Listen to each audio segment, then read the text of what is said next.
background.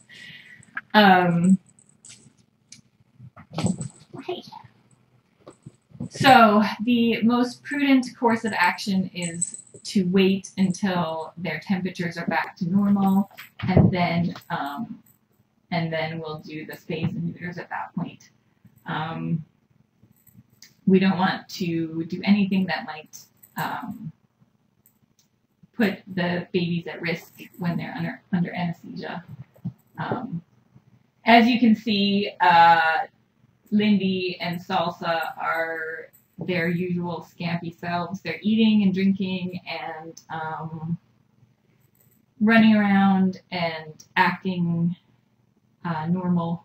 So from that perspective, I'm not terribly concerned. I will be monitoring their temperature every 12 hours, and as soon as it goes down, we want to give them a day with normal temperatures, and then we will get them in for their spay and neuters as soon as we can after that. But it's looking like it will probably be Monday or Tuesday, best case scenario, unfortunately. So thank you to everyone who was going to tune in. Dr. Ferguson had gone to a lot of trouble doing a bunch of research for us to talk about pediatric spays and neuters and address some of the concerns that people commonly have about doing spays and neuters at this age. And she had come up with some great statistics too, which I will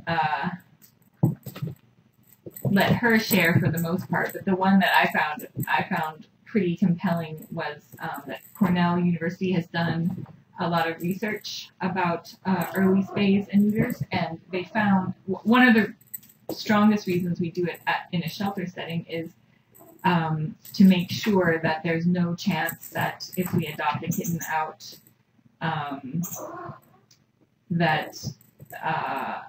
we just want to make 100% sure that that kitten is spayed and neutered before they go into a home. That's our policy with no exceptions. Cornell's research found that hey, nope. Pause. No, Mr. Buggles, you're not doing milkbar. I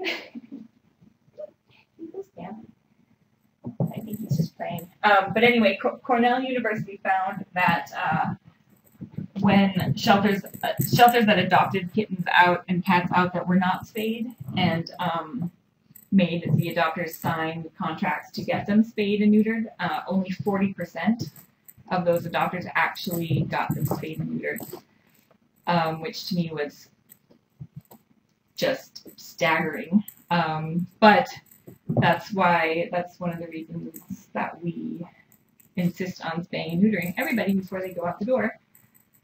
I will let her give you the other very cool statistics she found out. We're hoping to do the broadcast again when for real when they actually end up going in.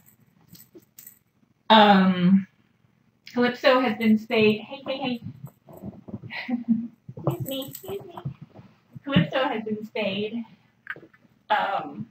And we'll be going home on Friday as planned, which is great. Oh, Mr. Buggles has gotten the back. He's very soggy. The reason I'm not letting the babies nurse on Calypso is because she is still on pain meds. Oh, look at this little cowlick. Oh, look at your little cowlick. It's so cute. She's still on pain meds, and we don't want any of that getting transferred to the babies. So she's only having supervised time with the babies, or she has to wear this this milkbar shield sweater that I made for her yesterday. That she actually, aside from putting it on, does not mind at all. And that lets her, she's just had her pain meds, so she's kind of, her eyes are pretty big right now. But that lets her snuggle with the babies without actually giving them access to the milkbar. So this is something that I've been wanting to figure out for quite some time, how to actually block access to the milkbar but let the mom hang out with the babies. So anywho, see, she doesn't mind it. It's got back leg holes too, because sometimes, look, as you can see right there, that's not gonna work like that. So that's, now she's fully blocked off, and she's very stylish too, right, Mama? But you can see she's just had her painkillers. Look at her pupils.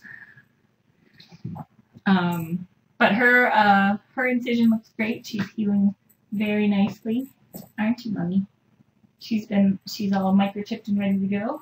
Buggles is doing great after his neuter yesterday, and he's also been microchipped. Oh, there's my laptop. I couldn't find it. It was under a bunch of kittens.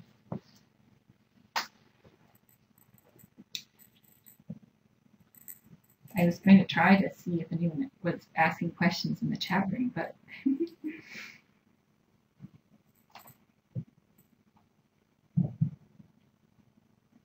yeah, so they've been trying to nurse through the sweater, but they have not succeeded yet. Hey, Mama. So anyway, that's the unexpected situation this morning. I did promise that you guys would get to see what happens behind the scenes on Spay and Neuter Day, and this is one of the things that happens. Luckily, I didn't get them all the way in there and find out, but Dr. Ferguson does do a thorough examination before surgery to make sure that there are no issues that could potentially cause complications, and we're very grateful for that, because even though it's super inconvenient and disappointing that a number of travel plans now need to be changed, and it's, it adds a lot of complication there, but the alternative, it's just not worth it to put the babies at risk. So we will keep everyone posted on the Facebook page, facebook.com/tinykittens. The kitten roundup is still proceeding as planned, even though Laps is now completely full at the shelter. They're completely at capacity. There are kittens in the ACO offices, and basically every available space is full of cats. So we are hoping that people will go in the next few days and consider adopting some of the lovely adult cats that are there to make some room. There are lots of kittens also, and so we're hoping that some spaces will be cleared up between now and then, because right now the only capacity we have is our overflow foster homes. And once those are full, then we have nowhere to put any of the kittens that come in. So there's definitely a reason that no shelter has tried anything like this kitten roundup before. It's because it's crazy to do something like this, especially if you don't have it in your budget and you don't have any space. But we didn't see any alternative.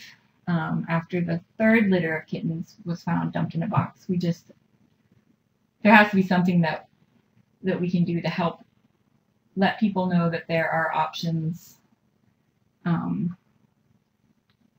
for getting rid of unwanted kittens that are safe and humane and non-judgy. And so we're handing out spay and neuter certificates. So we're hoping that this will impact next year's crop of kittens, that we won't have so many kittens. And we're also just hoping to be able to educate the community on services that Labs offers, and that cats do have value, and they are wanted by someone, even if they're not wanted by you. And so we're just going to do everything we can to accommodate as many as possible, and spay and neuter as many as possible.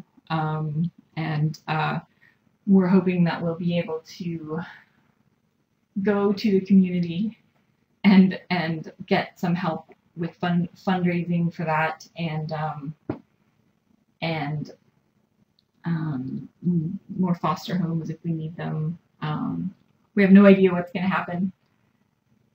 We have no idea if we'll be flooded with cats and kittens, or if we'll only get a few. I've already started getting requests on the text hotline that I set up. So I'm expecting that we will get lots of kittens, but we'll see. So on that note, thanks for tuning in, and I'm sorry that we're not showing a live neuter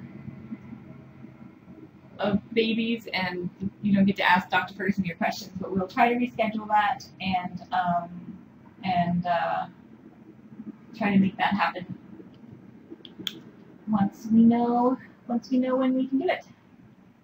So I'm going to turn this feed off, and you can go back to the regular feed if you're not still there, which is tinykittens.com/live. We'll take you to the other feed with the dancing kittens. Okay. Thank you. Whoops. That was just salsa jumping. Okay.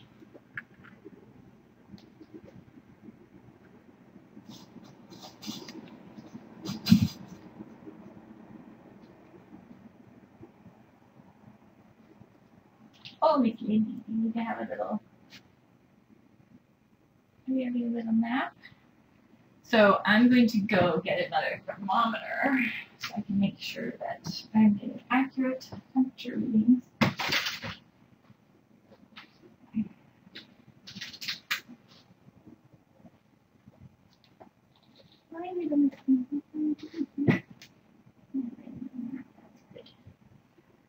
Alright, let's take this out before it gets stamped.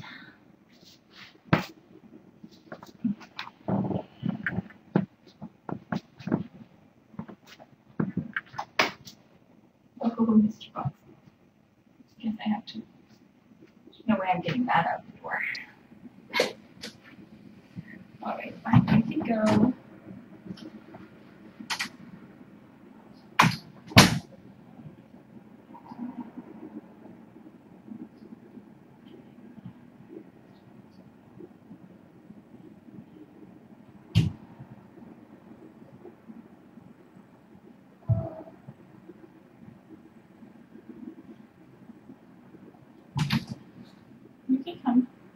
She has to take her sweater off. Alright. Mr. Salsa. Oh, Mr. Salsa. I hope you feel better. You and your sister. Let's put get some fresh water. Oh, Mr. Pocketbox. Like excited.